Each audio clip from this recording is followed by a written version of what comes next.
Harvinder ji, just I changed my headphone. Am I audible there?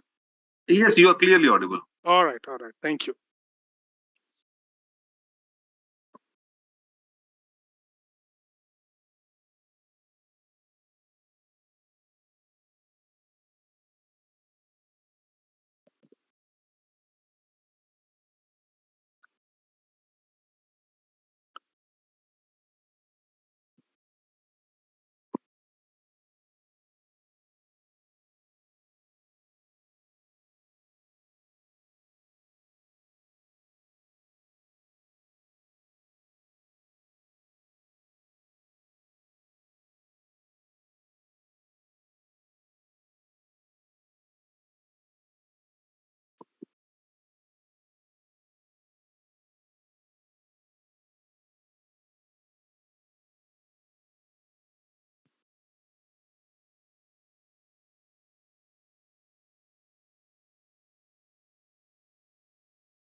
Good evening, sir. Good evening. How's the weather, sir, in Ghaziabad, Uh, you are calling from which place? Hyderabad, sir? Oh, I see. Okay. Yeah. So Ghaziabad is hot. Okay, It's pretty warm here. it's pretty warm here too. I am sure. I'm sure. So you're joining from the campus. Yes.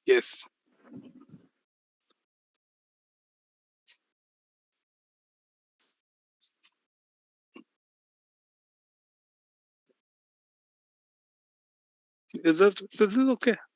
Huh? No. My office is good. घर पे रहता तो बात अलग है. Okay, I think it's 5 o'clock already.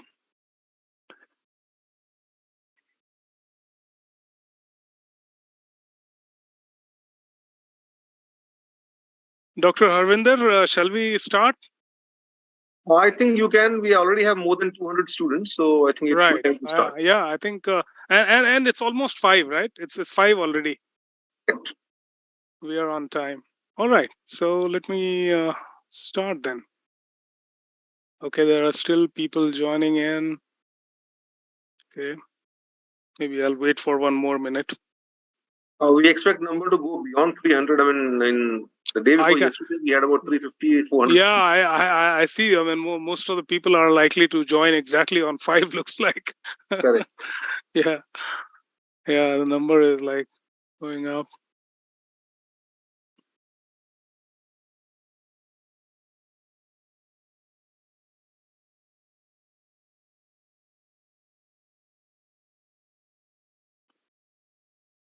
So Arpit Jain is saying lots of echoes. So I think if no,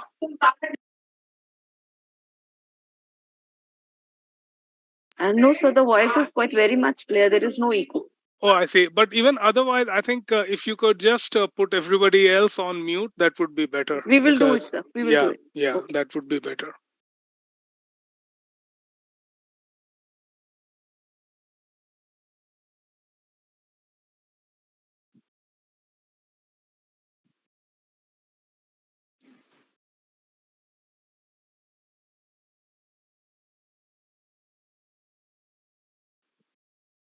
Okay, it's 5 o'clock. Let's start. Good evening, all the participants today to this session, and welcome to this 1 hour session roughly that we are going to do on managing business markets.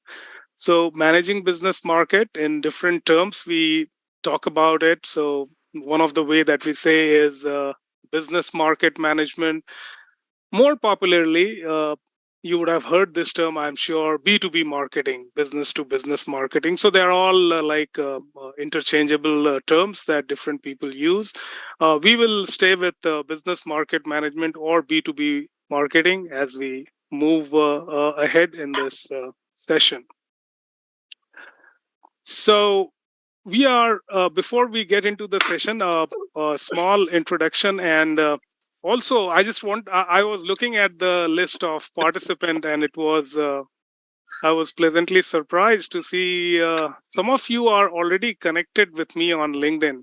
So anyway, that is something that I very sort of sportingly accept invitations to connect on LinkedIn. So please feel free to connect on LinkedIn, because that is where I post a lot of content for students, especially on marketing and other related subjects. So that's good. A quick introduction. My name is Professor Rakesh Singh. I'm a marketing professor at IMT Ghaziabad. Before joining academics in 2014, when I started teaching in business school, I worked in industry for about 25 years, 1989 to 2014. Recording in progress. March. And I kind of remained one company man. As you could see, I started my career in 89, worked in 2014 in different assignments, of course, in different locations. And one of the unique thing about working in Sabyasachi, can you please put yourself mute? Yeah, thank you. And I request CSC to please put everyone on mute. Yes, sir. Yeah. So so I was telling you about one of the unique thing about Sumit Parmar. Can someone put everyone on mute, please? Thank you. So I was talking about the uniqueness of print media business or media business in general, because it has element. Sir, you have to unmute yourself first.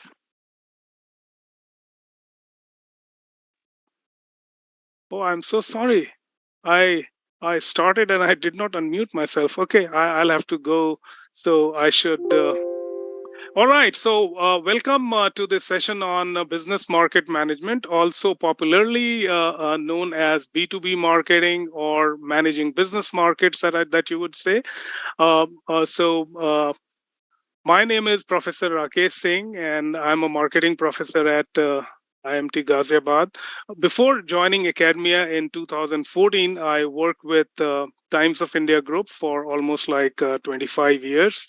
And one of the unique thing about my work ex in Times of India, which was an industry work, of course, was it had two facets of business. The one was where we were actually marketing to end consumers like readers or let's say TV viewers, and through which we built the audience. And then the second was marketing to businesses, marketing to companies who were interested in reaching to this audience for their products, for their services they wanted to market. So to provide a kind of a media vehicle, a marketing communication medium to the companies, right? So my job involved both facets of this business.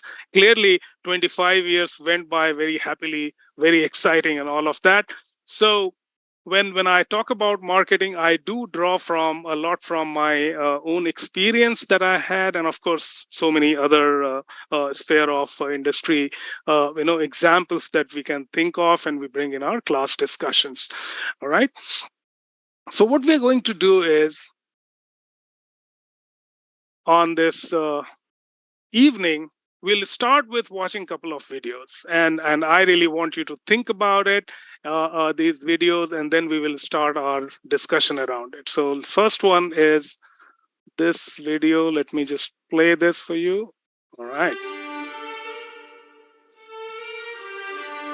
Rise and shine. 6 a.m. and your hand can't make it to the alarm clock before the voices in your head start telling you that it's too early, too dark, and too cold to get out of bed.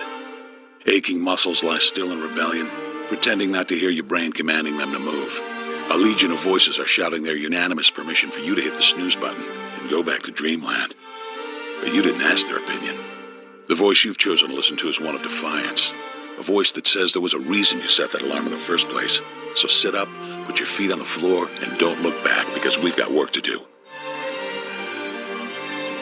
Welcome to the grind.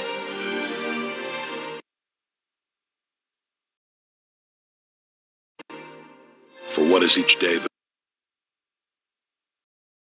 a series of conflicts between the right way and the easy way. 10,000 streams fan out like a river delta before you, each one promising the path of least resistance. Thing is, you're headed upstream. And when you make that choice, when you decide to turn your back on what's comfortable and safe and what some would call common sense, well, that's day one. From there, it only gets tougher. So just make sure this is something you want, because the easy way out will always be there, ready to wash you away. All you have to do is pick up your feet.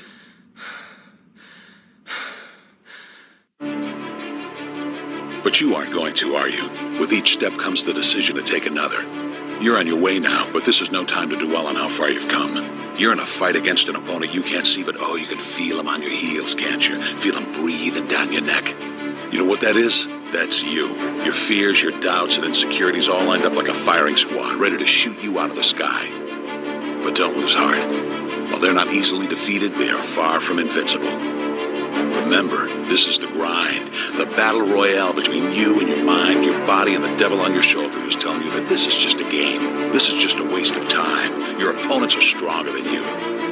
Drown out the voice of uncertainty with the sound of your own heartbeat. Burn away your self-doubt with a fire lit beneath you. Remember what we're fighting for, and never forget that momentum's a cruel mistress. She can turn on a dime with the smallest mistake. She is ever searching for the weak place in your armor, that one tiny thing you forgot to prepare for. So as long as the devil is hiding the details, the question remains, is that all you got? Are you sure? And when the answer is yes, when you've done all you can to prepare yourself for battle, then it's time to go forth and boldly face your enemy, the enemy within. Only now you must take that fight into the open, into hostile territory. You're a lion in a field of lions, all hunting the same elusive prey with a desperate starvation that says victory is the only thing that can keep you alive. So believe that voice that says you can run a little faster and you can throw a little harder, and that for you, the laws of physics are merely a suggestion. Luck is the last dying wish of those who want to believe that winning can happen by accident. Sweat, on the other hand, is for those who know it's a choice. So decide now, because destiny waits for no man. And when your time comes and 1,000 different voices are trying to tell you you're not ready for it, listen instead to that lone voice of dissent. The one that says you are ready, you are prepared. It's all up to you now. So rise and shine. All right. So this was one advertisement that you just saw. And how many of you could make a guess which product this was being advertised at? You can use the chat box and put the name of the brand. Yeah. I'll just, everybody has got, alarm clock. All right. Thank you. I think everybody got it right, except for one. I thought it's this alarm clock kind of ad. I don't know where this idea you got from, but anyway, it was easy to figure out. It was a Nike advertising, right? It was all about performance and strength and stamina and determination and all of that. Okay, good. Let's go to the second one, and the second one is. Just a sec. So let's look at this second advertisement. Let's face it, public cloud wasn't built to handle everything. But that's okay, because now you can bring a new kind of cloud experience to all your apps and data, no matter where they live. Meet the next generation of cloud services from HPE GreenLake, a simple, open platform built for everything from edge to cloud, all delivered as a service. So how does it work? You answer a few questions, select the services you want, choose one of 3 built-to-order sizes, get a price, and get your pre-configured services delivered on-site and installed by experts across your locations in as few as 14 days. If you need more, add more with a simple point and click. HPE GreenLake works with everyone you work with. This one, that one, pretty much all the ones. See all your services in a single window, with more insights, visibility, and control. When resources can launch within minutes, developers can deploy without constraints. Finance can control costs and preserve cash flow. And it's easy to transform operations, innovate, and get to market faster. Up to 75% faster. That's HPE GreenLake. Faster, simpler, better than ever. A cloud experience over 99% of customers are staying with. Built by the people who've done it for a decade. So let's rewind. Yeah, it was that. Get everything as a service, built to order, add services with a click, pay as you go, have it managed for you. HPE GreenLake, the cloud that comes to you. So here you have HPE GreenLake, which is a cloud service, right? So this is the ad you just saw.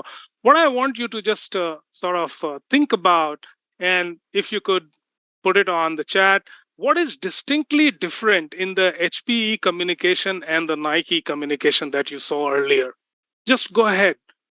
Whatever you think in terms of target market, in terms of the value proposition that they are talking about. So do you see any difference? Yeah, I can see a lot of people writing. Service versus emotional versus functional. Yes. It is addressed towards business. Very good. B2B and B2C. All right, Atharva. Yes. Ability to emotionally connect with customer. Okay. Targeted audience. B2B, B2C. Nike is emotion-based, other is descriptive. Yeah. So when you say descriptive, you're saying it's more functional. It's more, it talks about how it is going to benefit you. Good. The ad for Nike was very indulging. That was very little marketing about the product, and instead Nike focused on telling a story. All right. Different target segments. HP campaign focused directly on the product, whereas Nike focused on the emotions. All right. So already I can see you have a lot of understanding about this. But think about it. Whenever you think of marketing, most of the time as individuals in the society, as consumers, as individual consumers, we are obviously mostly, exposed to consumer markets. We are mostly, oh, somebody is trying to do something on my screen. You shouldn't do that. It's not going to help you, whosoever is he. So we know you are technically advanced, so that's good. Thank you. All right. So what really happens is that our exposure to marketing is more towards consumer marketing. We see less of business marketing. We see less of such communication about business markets or business marketing.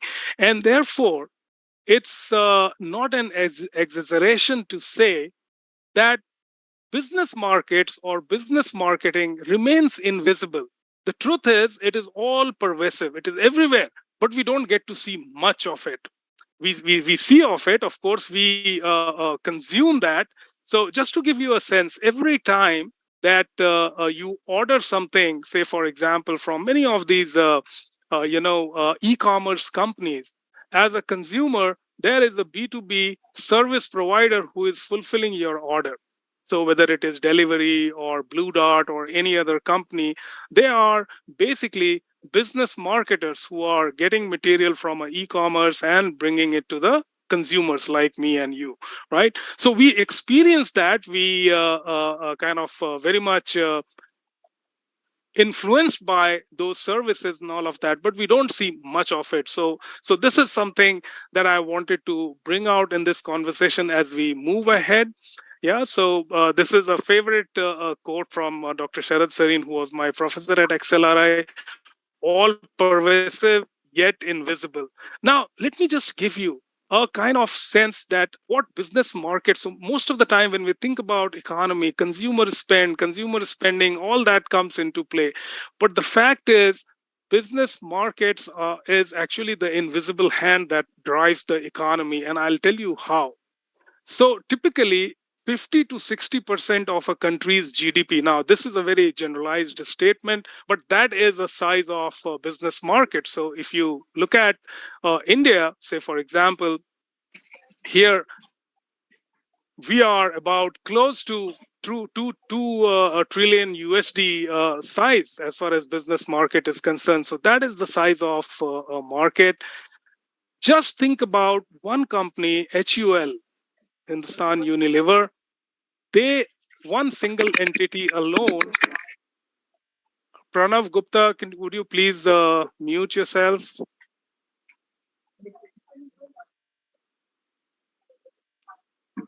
HUL alone would transact around 3 billion USD, which would include raw material, equipment, packaging. So this is the kind of things that they buy. So that gives a lot of opportunity to business marketers to create those kind of products or services, those market offering to sell companies like HUL. This is just to give you a sense of the size. And therefore, this will not be inappropriate to say that behind every B2C brand that you see, there are multiple B2B brands. Now, remember the example that I gave to you. Every time you are ordering on Zomato or any such aggregator, so there are a lot of companies working in on the background who are enabling such companies to provide service to their consumers, to their end consumers. So it's right to say that behind every B2C brand, there would be multiple B2B brands working. All right. So now let's move to now that we have established that we get to see. Oh God.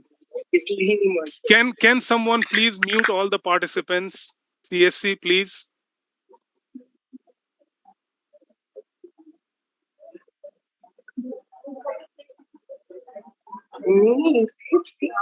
Get it out of his. CSC, can you please mute everyone, please?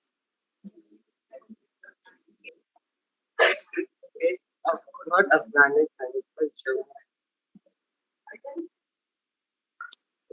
If it was Afghanistan, right?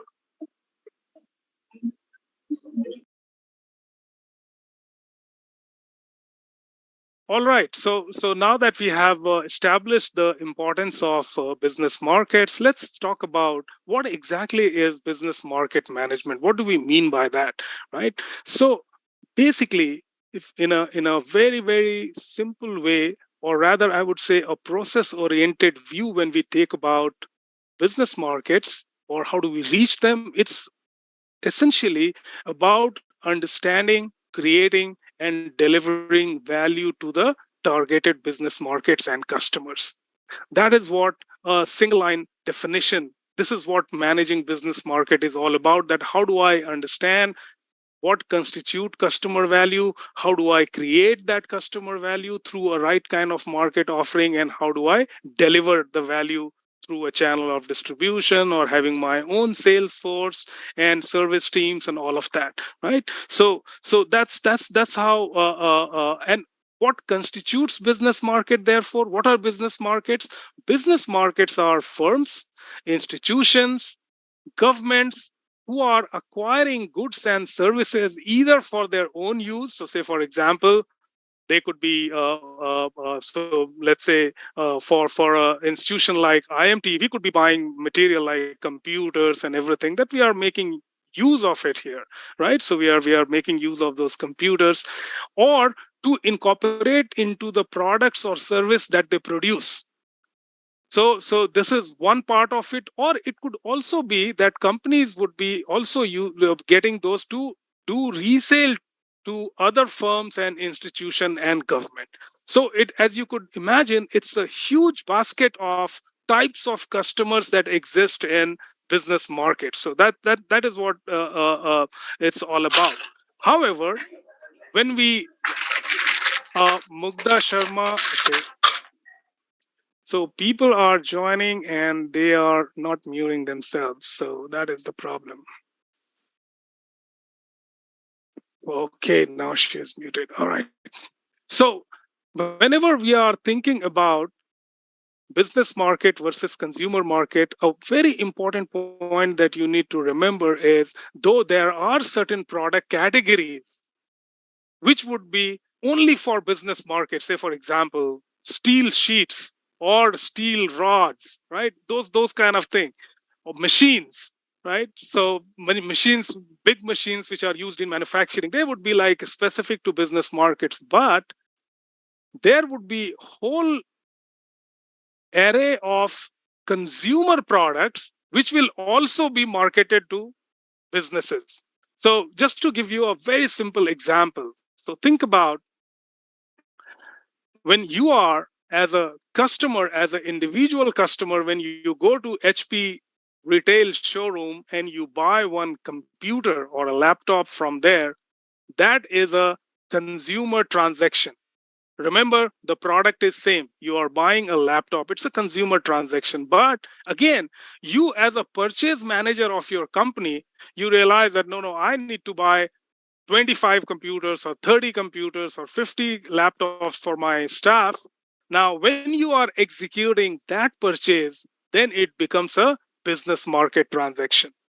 Then the HP laptops are being sold to a company. And you, as a purchase manager, you are executing that whole purchasing process. So the product remained same, but it became a consumer market transaction versus business market transaction. So it is only possible that many of these consumer companies, say HUL or PNG, they would also be having a separate division who would be selling to, let's say, hotel, restaurant, and all these places, right? So now that is a business market for them. Okay.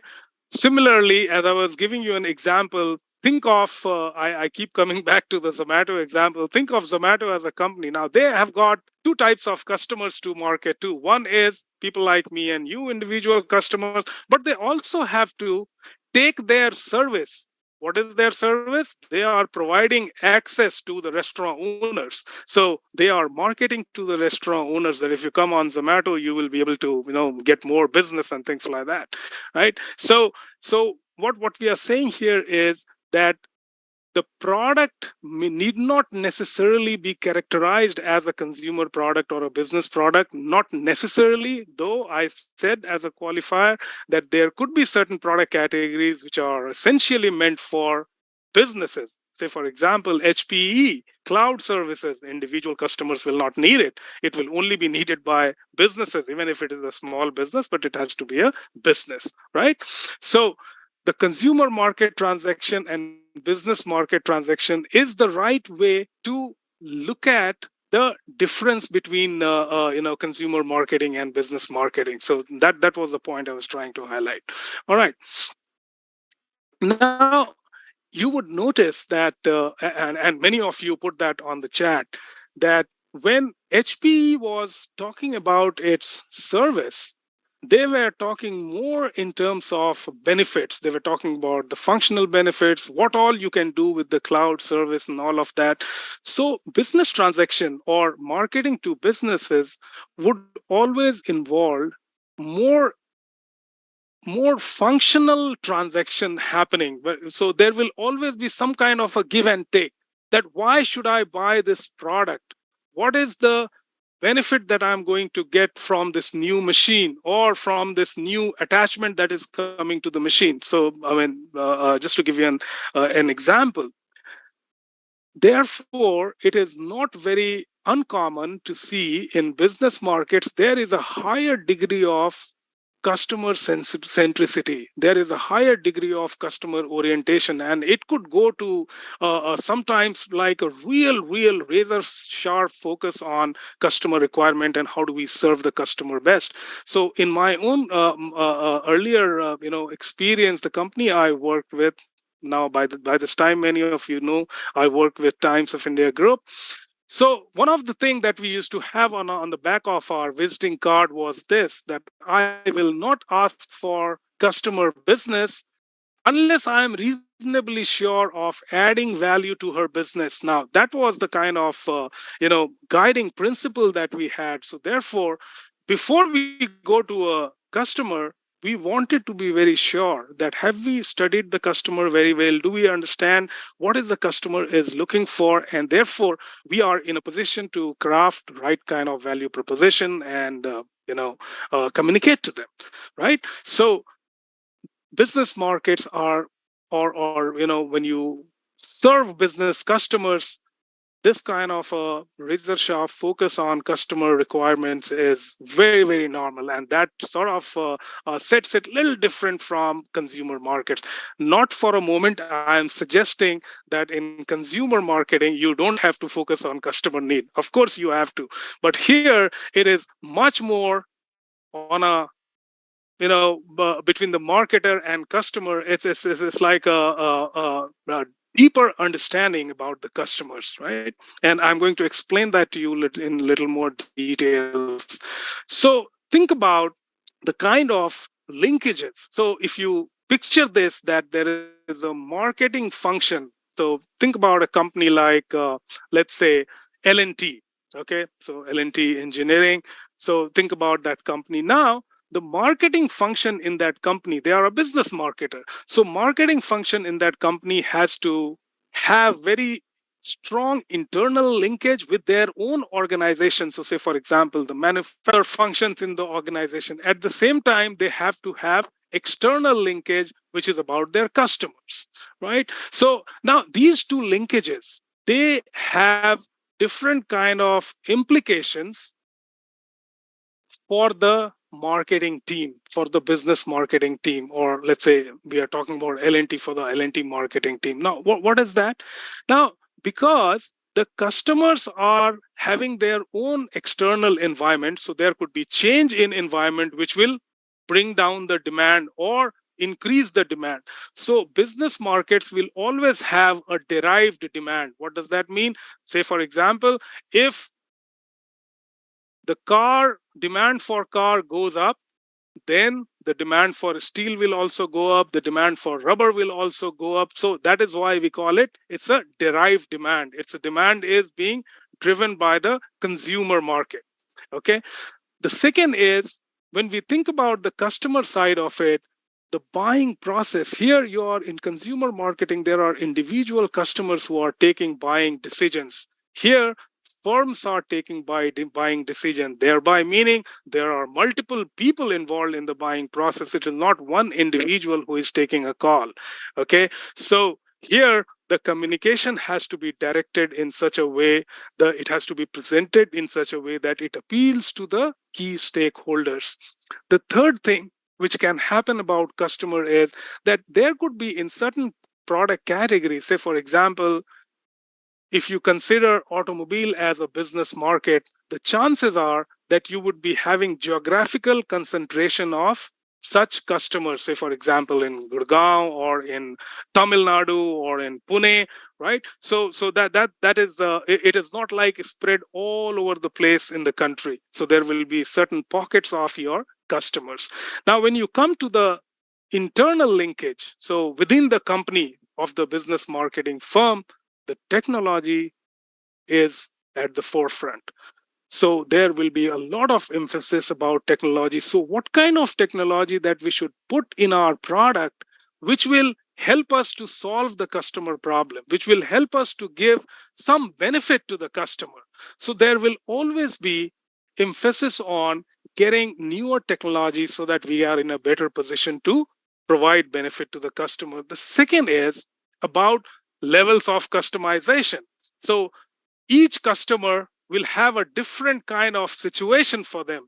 And therefore, even if you are selling, say, for example, a very standardized thing, say, a printing machine for newspapers, let's say, take an example, even in that, there would be different newspaper company requiring different kind of customization on that machine. So that ability has to be built. The third one, of course, is the order fulfillment mechanism. So the role of supply chain, the role of the operations team. So how do we go about handling the fulfillment mechanism? Because when we are dealing with certain product categories, that would require even doing some consulting for the customers to ensure that they have right kind of infrastructure, right kind of facilities to be able to make use of these machines. All right. I'll just take a minute break and go to the chat if there are any questions. Okay, yes, emphasis on R&D. Zico is talking about, yeah, absolutely. So technology, when I say that, that is what I meant. Good.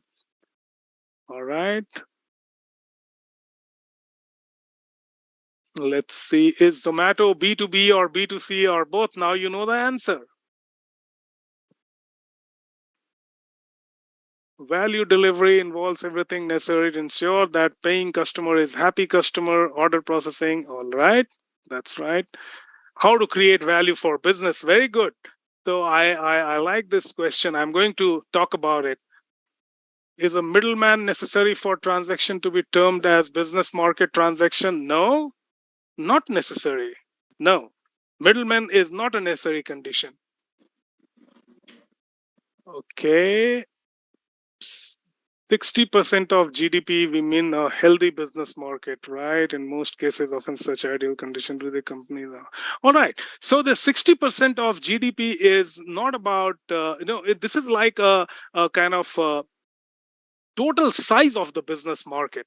So it's like, because remember, I explained to you that the consumer companies, when they are working, they are being supported by so many companies who are in the B2B space for their plants, equipment, services, everything, right? Even the supplies and all of that. So that is how it's like estimated at that percentage, right?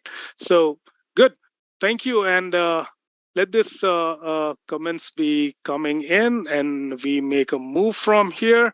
And now somebody asked about how do you deliver value? But I have a fundamental question. Before we go to the value delivery, I want you to know. So this part, the unique dimensions, we have already covered. So I'll just move. So I will just try and focus on that. What constitute value in business market? What do we mean by customer value when we think of business markets?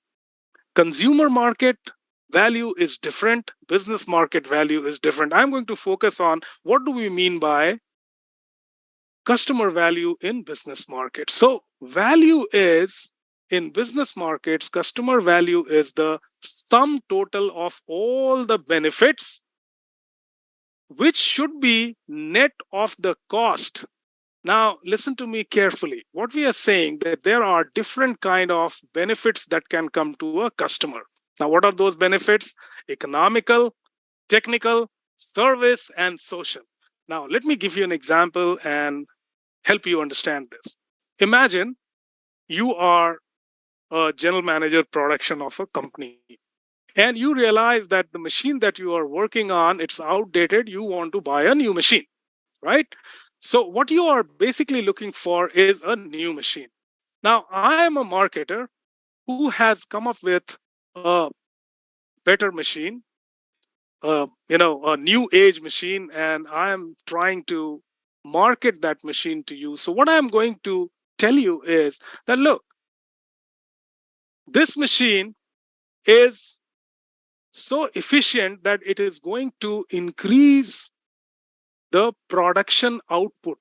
And therefore, because of the increased production output, you will be able to get better revenues, better profits, and therefore this machine is going to pay back for its price in the next 5 or 7 years.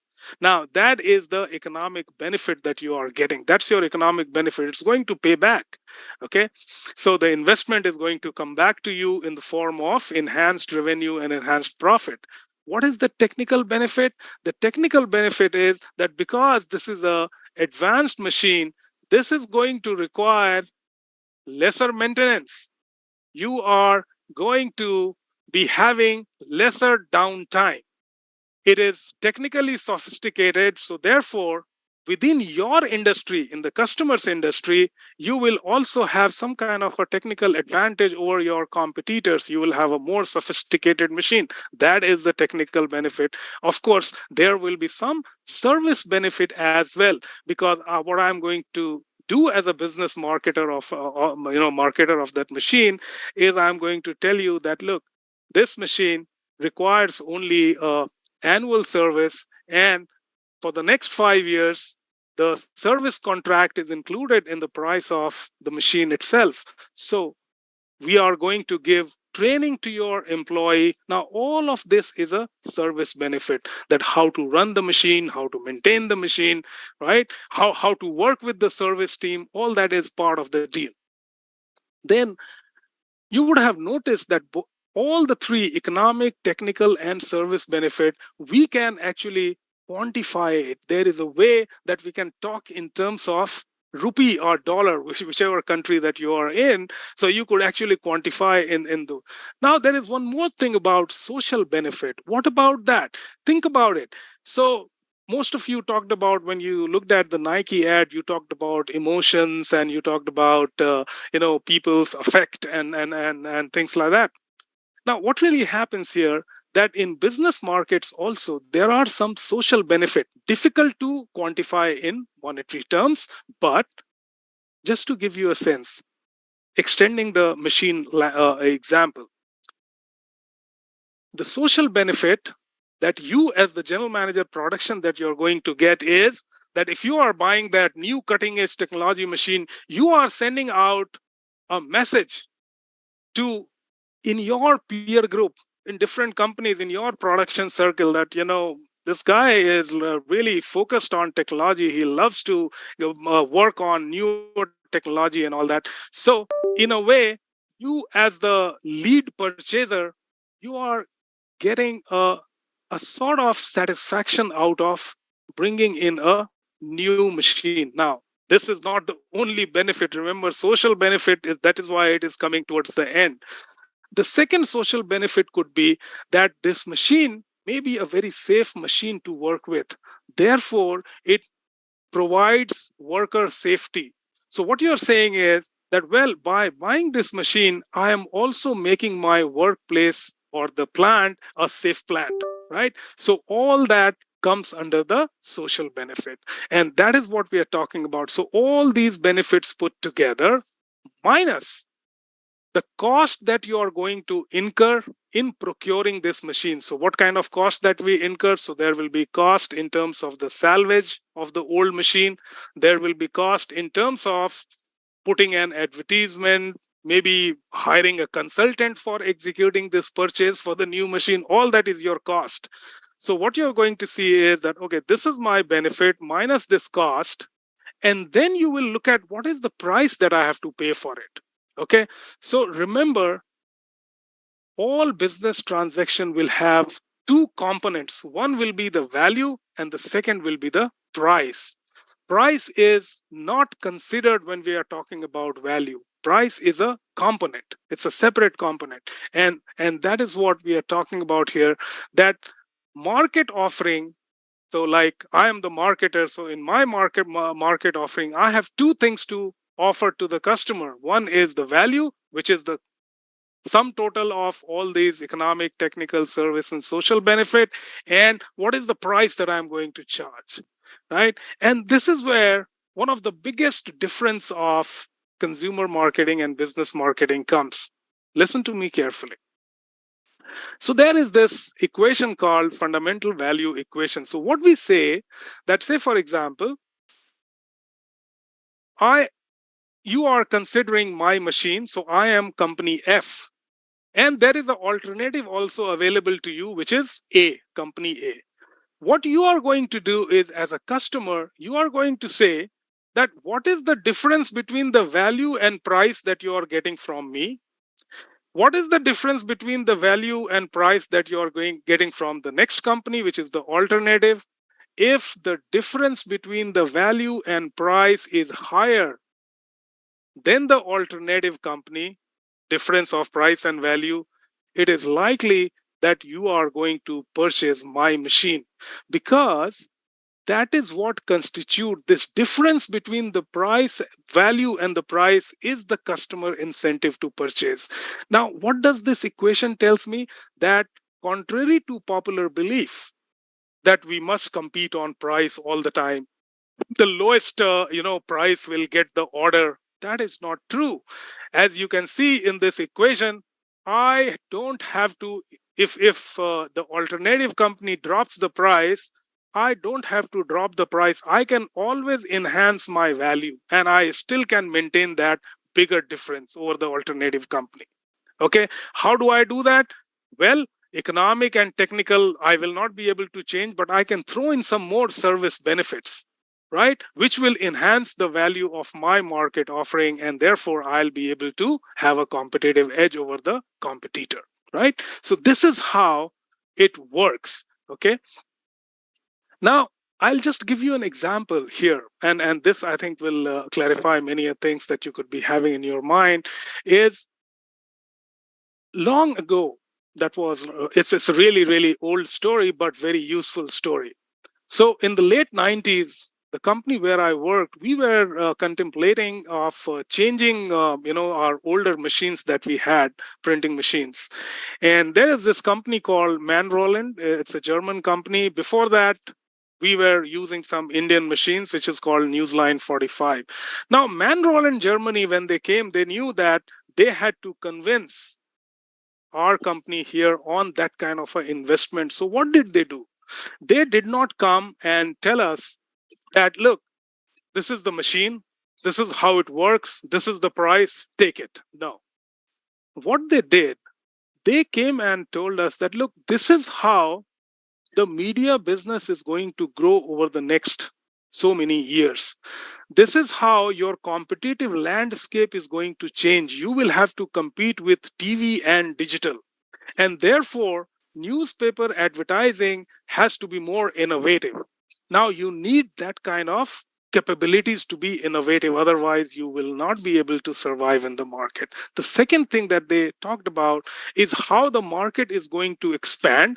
And therefore, companies who are going to invest early, they will be in a position to tap the market faster and get the larger share of the growth pie, right? And our company, which we are, it's like a family owned business, but then they could see the economic value of this market offering. It was very clear. They could see also the social benefit of this value, that being the best, largest newspaper company with the best technology at the disposal. And that is how Man Roland got orders to revamp our complete printing system. Now, when Times Group placed, that kind of order, what do you think would happen with competitors? Obviously, the competitors also would want to catch up. So that was a great thing for Man Roland. So there were bigger competitors who wanted to buy that machine, and that is what they got. Okay, so this is what they did. So what they did, they said, look, this big is the value, and the price, of course, is big, but the difference between the value and price was large enough for company to decide on this investment. And we were always happy about it, that we did it at the right time. We were the first to move, and therefore we got so much of advantage, right? So this fundamental value equation works very well in a business market setting. So there are two types of, so when you think about how do we look at value in practice, so there are two types of money. So think about it, that there is a purchase manager, and then there are two suppliers with the same kind of market offering, vying, competing for an order. Now, supplier A can always go and say that, look, I can give you a 10% discount to ensure that the order comes to him, not to supplier B. However, supplier B is not interested in getting into the price game. So what they are basically telling to the purchase guy that, look, we can't give you a discount, but what we can give you is that you are going to make substantial savings on the maintenance. You are going to make substantial gains through the efficiency of your workforce, because this machine will be able to produce more of the product that you make, right? So you are actually going to get a lot more money through this route rather than getting a 10% discount on the price. Because remember, discount is one time. This efficiency and all that, it's accruing and multiplying over a period of time, and you will have a payback in 2 years time or 2.5 years time.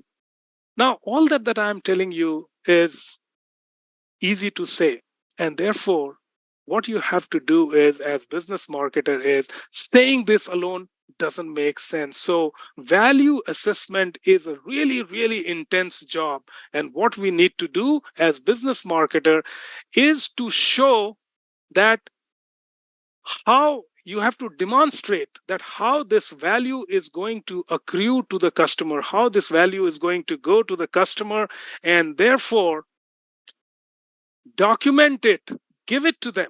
So that's what great business marketers do.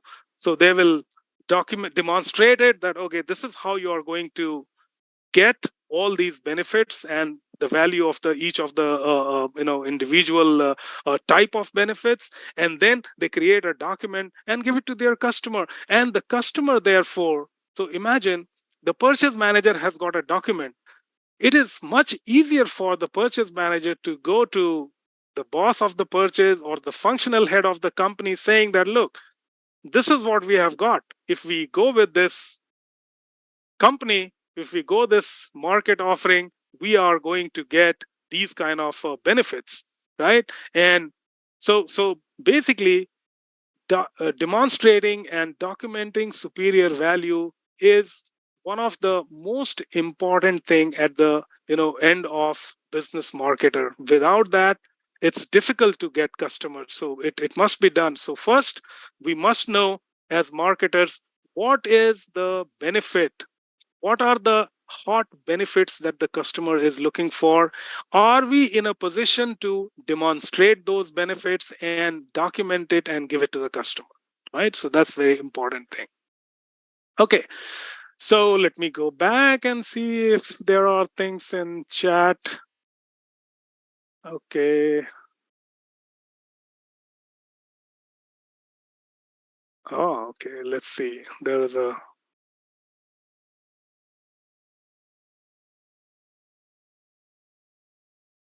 ASML holds the monopoly over making machines that produce semiconductor. No. Okay. So what was the point, Karan?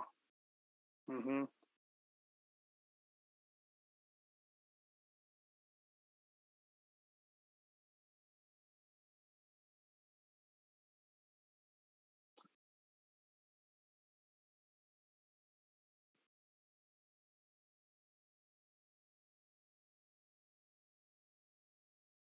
Okay, so somebody asked about any example of a purely B2B company, and that's a very nice answer given by Nandika. Okay, Nandika is saying a simple example would be machines used by manufacturing units. Yeah, so that's like and there is no way that there will be a consumer transaction for it. Yes, I agree with you there. All right. I was just looking for if there are any questions for me. No, doesn't seem to be. Yeah, IT companies are definitely B2B. Think of IT services, certainly. So all these Infosys and Cognizant and IBM, right? All of them are clearly B2B companies. Consultancy firm, yes. And by the way, if you are so value is just a perception? No. Oh, so I think you missed the last part. Value is not a perception in business market. Value in business market only exists if you can demonstrate. Remember, demonstrate and document. It's like creating a document to show that this is how this technical benefit is coming to you. This is how the economic benefit is coming to you, right? So it's not perception. No. Okay. Samsung builds warship and all right. Okay. So let's move ahead. Now we are getting into the last leg of my discussion, which is about. So far we talked about what business marketing is. Then we sort of got into a detail of what customer value is in business markets. What is the fundamental value equation? How do we communicate that value? And I said that you do that by demonstrating and documenting it. Without that, it's not going to work. Now, remember, at the beginning, I told you about a process-based view of business marketing, and I said I gave you a one-line definition. I said that business market management is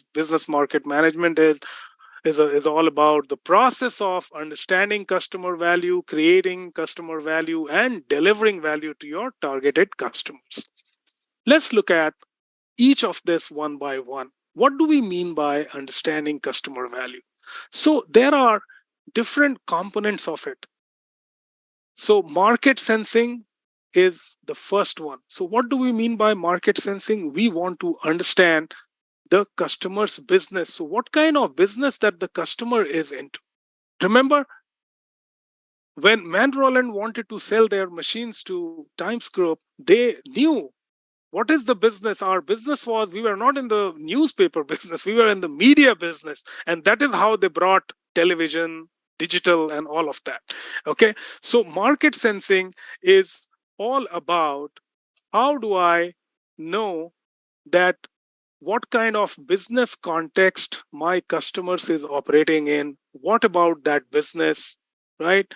What kind of customers in that business could I target? So therefore, I want to have right kind of segmentation strategy. I want to know that, okay, these are the segments available.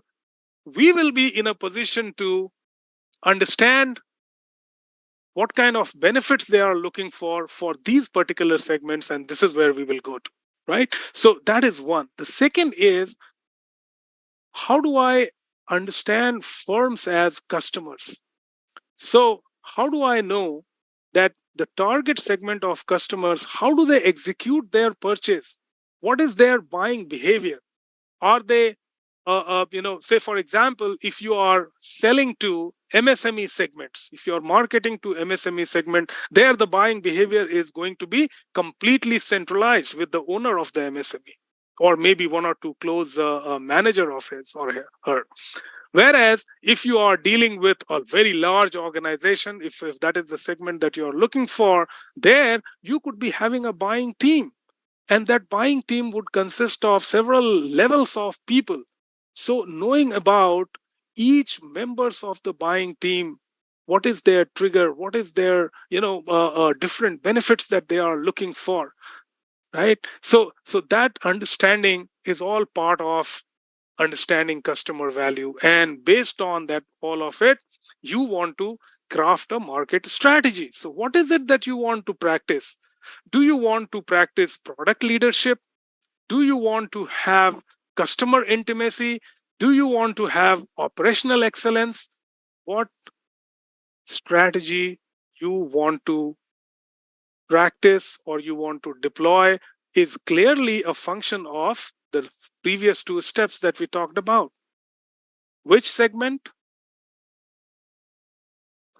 how the buying is done in that segment, and therefore this is what. So say, for just to give you an example, if you are targeting a customer segment which places a lot of premium on, let's say, customer intimacy, in the sense that they want to be sure that the service is great, they are looking for service benefits. So your market strategy therefore will focus a lot on customer intimacy, that how best we can serve this customer. It's not just about selling a machine or selling a solution, but also to tell the customer how best you can help them into their business, right? So depending on that, you would arrive at this strategy.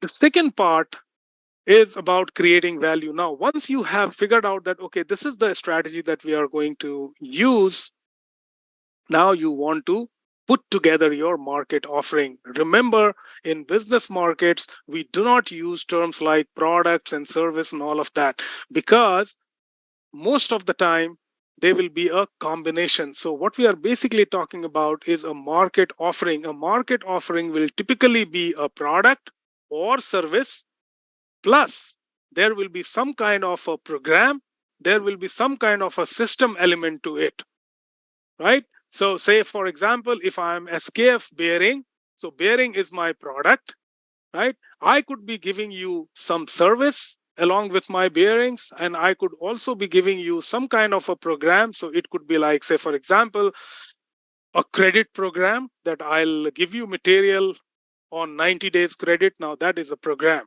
Or I could also help you link your procurement system on ERP with my company's system so that you can procure online, right? Now that is a system component of it. That is what all put together is called market offering. So how I'm going to create that market offering, it's all part of the creating value. Now, once I have done that, how do I price it? So what will be my pricing strategy? Am I going to price like, okay, let's do cost plus certain profit, or we look at the competitors and then decide on the price, little higher than competitor or little lower than the competitor, or I have a value-based pricing that, oh no, I will look at what is the total value that I am giving, and therefore this is the price. Why? Because I know that the customer is looking at the value minus price, that fundamental equation. So that is the pricing strategy. And the third is, of course, because typically these kind of products, as some of you wrote in the chat box, it requires a lot of involvement of third parties. Say, for example, if you are in Infosys or IBM, when you are executing a large project with the customers, you are also having a lot of channel partners with you, right? So business channel management becomes a very integral part of creating value, because they are all putting together, giving you the service element and the program element to your product or service. So creating value, therefore, would consist all of this. Now, the third part is about the delivering value. So how do you gain customers? So clearly, you have to decide whether your customer acquisition is going to be through channel partners, or channel partners will only generate leads, and then your own sales force is going to follow up on the lead and convert those customers. Then in certain contexts, you will also have some resellers. So you could be a machine manufacturer, but there are spare parts requirements. So you will have some resellers with you.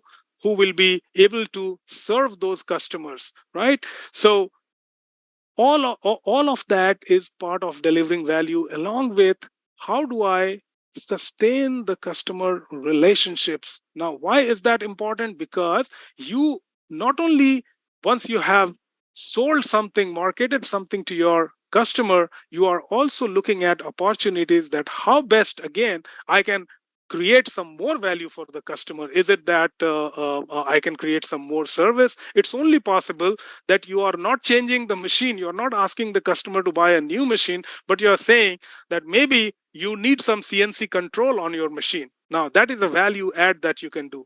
All that you have to do as marketer to ensure that you maintain a good, sustainable, long-term, profitable relationship with the customer. Remember here, when we are talking about all of this, one thing is very important, that as business marketer, we must have a equitable profit. There is nothing like that you give away everything to the customer and you compromise on your profit. No, what you have to do is you expand your value pie in such a way. So when you are creating value, you design your market offering in such a way that while customer is getting a good chunk of value, you are also bringing value for your own firm to the marketing firm, so that the marketer and the customer both are, if not equally happy, but both are happy at least, right? Ideally, they should be equally happy, because that is how this whole relationship is going to work. Remember, if there is not enough profit for the marketer, the relationship will come under a strain. And there has been many cases of, in business markets where customer and marketer relationship breaks because a marketer realizes that no, we will not be able to serve this account any longer because it's no longer profitable. Okay, so that is something as business marketer we have to very, very mindful. Equitable return, equitable profit. The value pie is created for the customer. Certain part of it goes to the customer, certain part you bring to your firm, right? So that's what we mean by equitable value proportion, so to say. All right. So there are a couple of more things which is about that you want to, just a sec. Yeah. So some guidelines that I want to talk about is that value remains the cornerstone. So when I teach B2B marketing, the whole course revolves around that. So there is no single session where we will not talk about this, or we explain about this or discuss about this. So that is something very important. Our focus has to be on the processes, which are so understanding, creating, and delivering value. And as business marketers, we shouldn't be limited at looking at just domestic markets. So we should be looking at how do we take our offerings to other customers overseas, across borders.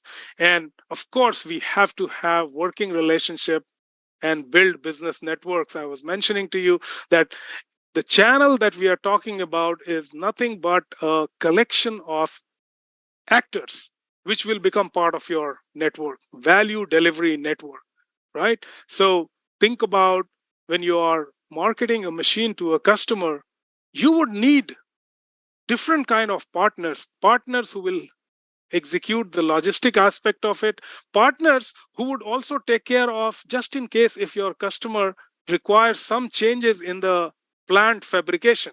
So you might even need fabricators who will help you put those changes in the plant so that the new machine could be installed.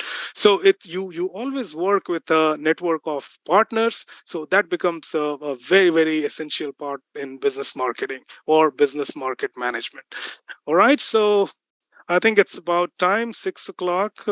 Yeah. So if you have any question, I'll go to the chat and see if you have any question. Market sensing same as creating a buyer persona? Well, no. Creating a buyer persona is more about understanding firms as customers. Market sensing will be more about looking at different segments. Now, within that segment, within that segment, if you already have that understanding that how the customers know, who are the people who are actually executing the buying process, who are the people involved, then you could possibly create the buyer persona as well. Yeah. Oh yes. So Lalit, this is what I was explaining to everyone. How will the value quantified? So say for example, if you say that the efficiency of your production will go up by 20%. Clearly, if you are producing 100 units per day, so you will become 120. So it would not be difficult to really put it in economic terms. I mean, in monetary terms, right? Okay, there is one more.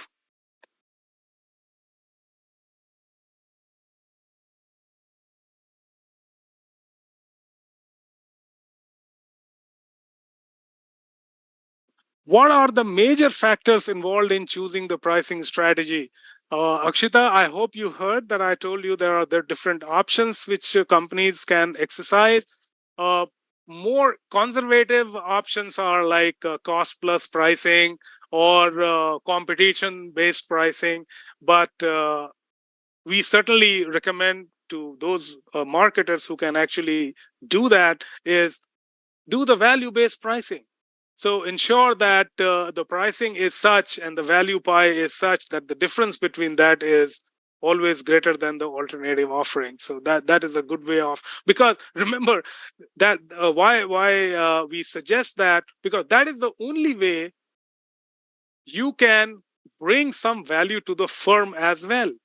Otherwise, what is going to happen is, say for example, in cost plus pricing, you are going to be left with only very small margins. So that is not a great situation. Okay, of course customers would want you to do that, right? They would want to squeeze you, but then if you are in a position to expand the value pie, customers would understand. They would then value the work that you are doing for them, right?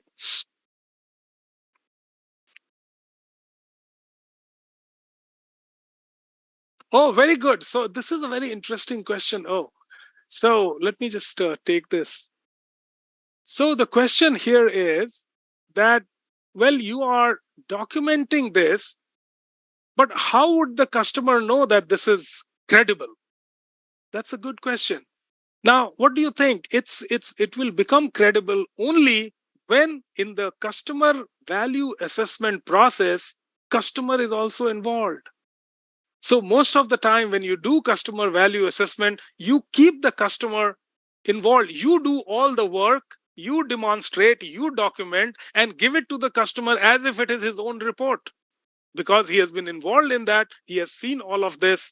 So there is everything that is happening is in the involvement with the customer. Okay, I hope I could answer that. All right, let's see. Price is a factor which the business refused to budge. Well, yes. So there is a question that there could be situation where price would be the only factor. Yes, you're right.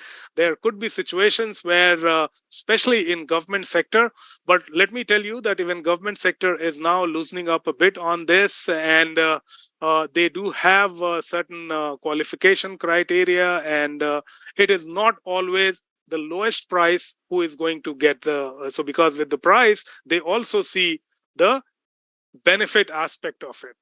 Okay. Yes.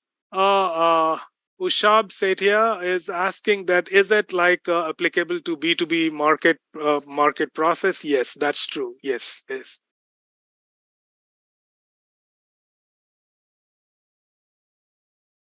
I'm sorry if I have not been able to answer all of that.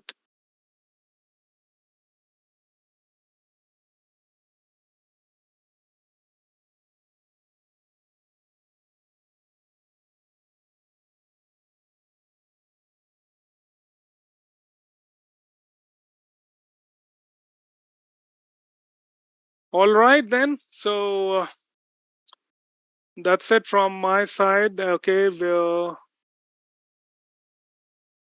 Thank you, Watsa. And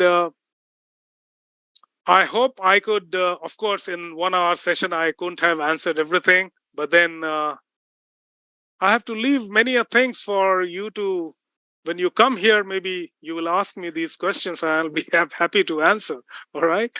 Yeah, market research